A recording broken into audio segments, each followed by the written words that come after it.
gulo. Nandito ako para po. Hayop na Berhel, oh. Dumating. Sumuko sa Berhel? Ayop na to! Nagsisinungaling pa! Pauli mo yan! Hindi totoo yan! Fake news! Fake news sinasabi na to! Takot niya lang hindi sumunod sa usapan. Idea niya lahat yan. Your task is very simple. Kuhin mo lahat ng ibinibintang sa pamilya namin. Lahat, boss? Lahat! Pati ang pagkasunog sa Riles! Gusto kong mabura ang duda sa pamilya namin! Dahil sa kasinungalingan niya, lalong madindiin ng mga bata. Inuwis ko yung buhay ko para mapalapit sa grupo ni Berhel. Sinakripisyo ko yung katawan ko. Nablock kayo. Matigas pa nga kitang pasaktan na muli. Mabibigyan ko ng hustisya yung pagkamatay ng magulang ko. Hindi pa rin pala. Pero nauwi sa wala lahat ng pinaghirapan ko. Matindi siguro yung galit sa atin ni Seriani. Malamang sa malamang tayo sinisisi niya sa nangyari sa kanya. Yan yung buhay ko! Yan, ano ba? Wala na akong silbi, pabayaan niya ako! Wala na akong magagawa! Ulat na ako eh! Suportado ka pa rin lang sa... Sabi nga nila pwede ka na bumalik eh. Mula dun sa medical discharge mo. Basta okay na yung kalagayan mo. Gusto niya lang naman tayo tulungan eh. Ayaw naglagay sa kanya sa sitwasyon ngayon.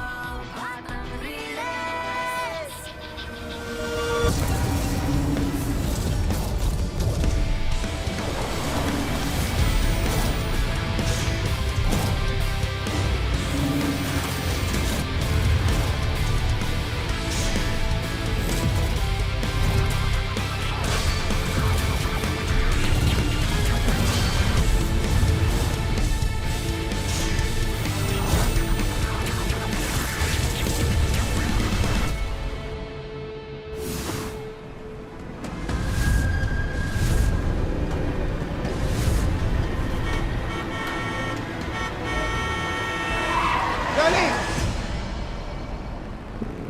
Sorry po, pasensya na po. Pasensya na. Johnny, dito tayo. Sorry po, sorry. Ano ba naman Johnny? Bakit mo ginawa yun? Ba't ka umalis? Pero hindi ka ma-aksidente, oh. Huwag mo na ulitin yun. Hila naman ikaw, oh.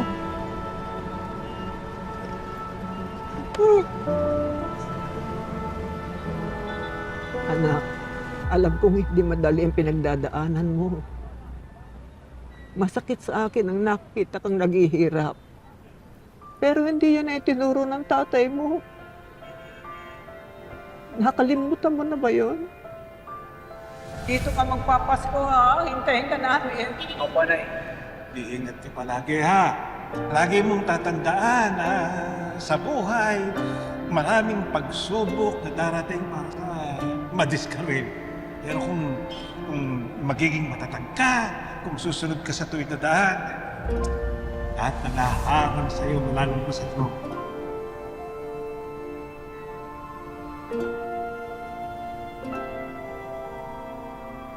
Anak, pagsubok lang ang lahat ng ito. At hindi ito ang pipigil sa'yo. Huwag mong hayang madiskaril ka. At isa pa, hindi ka nag-iisa. Andito ako. Kami.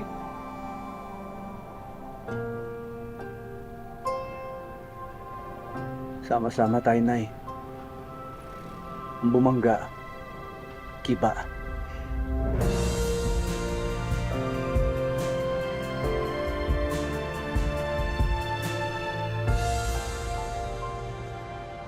One, two, three, four. Ha! One, two, three, four. Oh, Toy! Nangyari sa'yo? Ha? Sakit? Oh, masakit, Kuya Kid. Tigil na natin to. Sige na, bumalik na kayo sa quarters niyo. Wala naman si Seriani, hindi natin alam ang ginagawa natin. Nandiyan sa akin.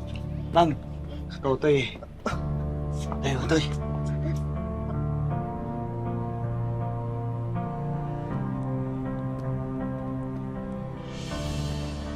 Wala, hindi mo ako nahawakan.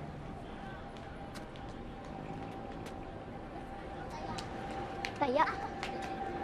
Taya. Ano yan? Yung pinaluto ko ha, kukunin ko mamaya. Hindi na ako mahabol.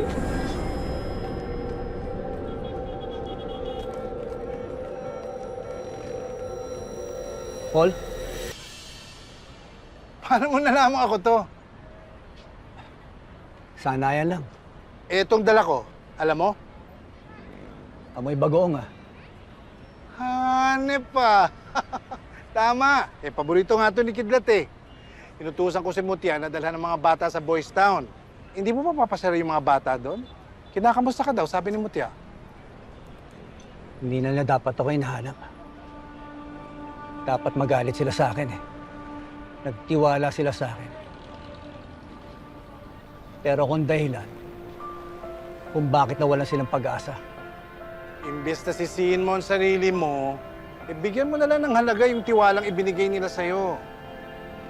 Yani, kailangan ka pa rin nila.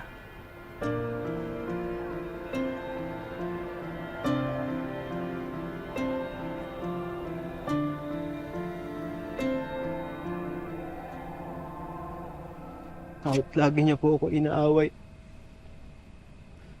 naging kuya ko pa rin po si Kuya Song.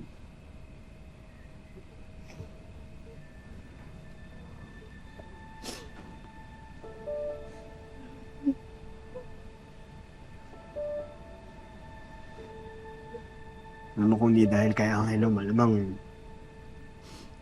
wala na rin ako. Ligtas niya yung buhay ko, pero wala akong nagawa.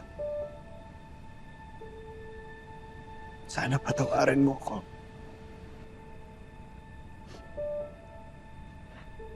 Wala ka namang kasalanan eh. Alam mo, sabi niya, napakabuting kaibigan mo raw. Nasabi niya rin sa akin na napasok kayo sa Boys Town kahit na wala kayong kasalanan.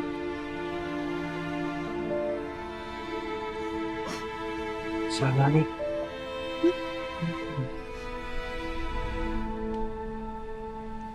Yani. Teka lang, excuse me. Siriani.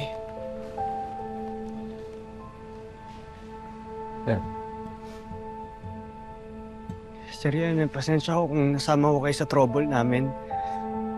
Kung nadamay ko kayo ni Ima, tapos pasensya rin ko kung nangyari ko ito sa inyo.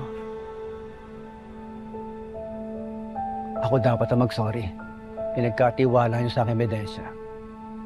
Makapagpapalabas sa inyo rito. Pero binigo ko kayo. Sana mapatawad niyo ako. Patawad saan, sir?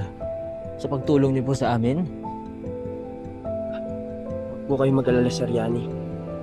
Huwag niyo po isasihin yung sarili niyo dito. Tsaka, grabe nga po yung sakripisyo niyo para sa amin eh. Iniidolo po nga kita eh. Yani, sabi ko sa iyo eh, hindi mawawala ang tiwala ng mga batang ito sa iyo. Kaya kung pwede, tigilan na natin yung paninisi ng sarili, ha? Sir Yani, alam naman talaga natin kung sino dapat sisihin sa mga nangyari, di ba? Amo Victor, kahit hindi ko na mukha na matumira sa akin, hindi ko makakalimutan ng mga tang yun.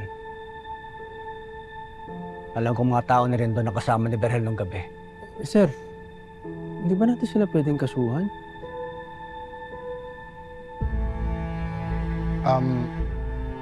Sabi kasi ni Flores, hindi daw pwedeng basta-basta kasuhan eh.